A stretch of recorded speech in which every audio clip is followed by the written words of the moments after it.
Hi there.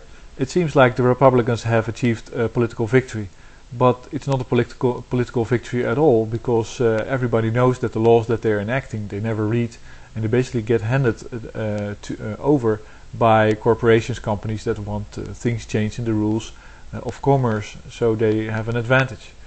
So it's much easier to understand what happened and why it was so successful for the Republicans by looking at it as a market for people fighting for business. And so every politician has a little suitcase with a number of companies that fill it with law proposals. Now, of course, the only thing that the Republicans had to do in the last 2 years is make sure that the Democrats were unsuccessful in executing these laws. Thereby, they became a bad investment for companies to hand over their laws. So let's say if you can go to a Democrat with your proposal for protection of the market for paper clips or something like that, and you pay $100,000, and he doesn't succeed because the Republicans thwart that attempt, or you can go to a Republican, and then and right now it won't help, but in the next period, of course, the Republicans can simply say, well, we will stop any law coming from the Democrats, so they're a bad investment. And whenever they go our way, so whenever they actually enact our law, or the laws that we were paid to enact, we still have gotten the job done. That's what's going on. The government is completely broken. It's not representing the people at all. Explaining it to the people and doing these election cycle things in the media is that's just about keeping up the myths of let's say the useful idiots. It's complete crap. But I'll make an interesting prediction, because the Republicans now are the hardliners, and the banks are still in control of the whole system because they still supply the money. And as long as the support of the banks to the politicians will basically outweigh that of corporations themselves, that will remain the same. But there will be a time that banks, that corporations and businesses are recognizing that banks are actually a problem.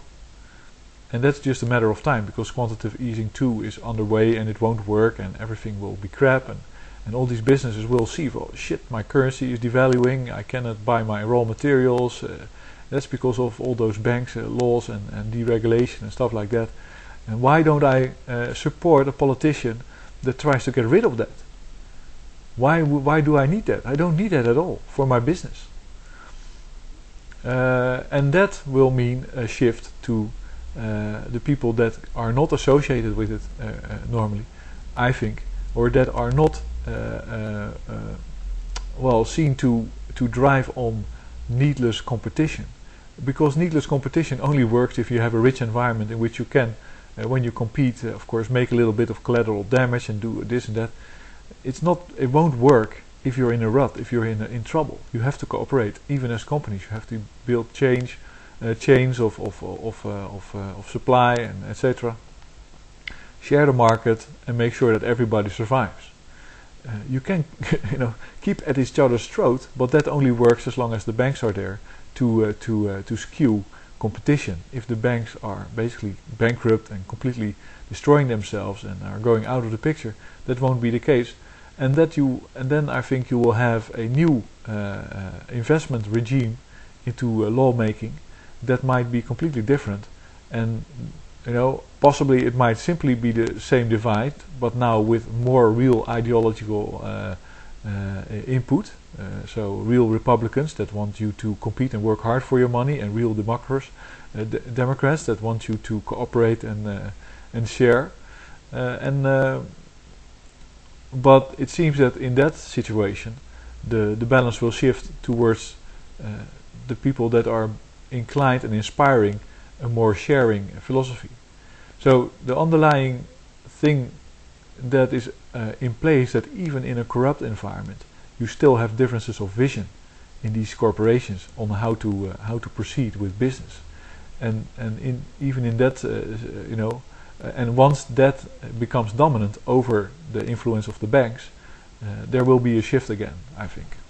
So thanks for listening, and if you're a Republican, grow a brain and a conscience, because it won't last long.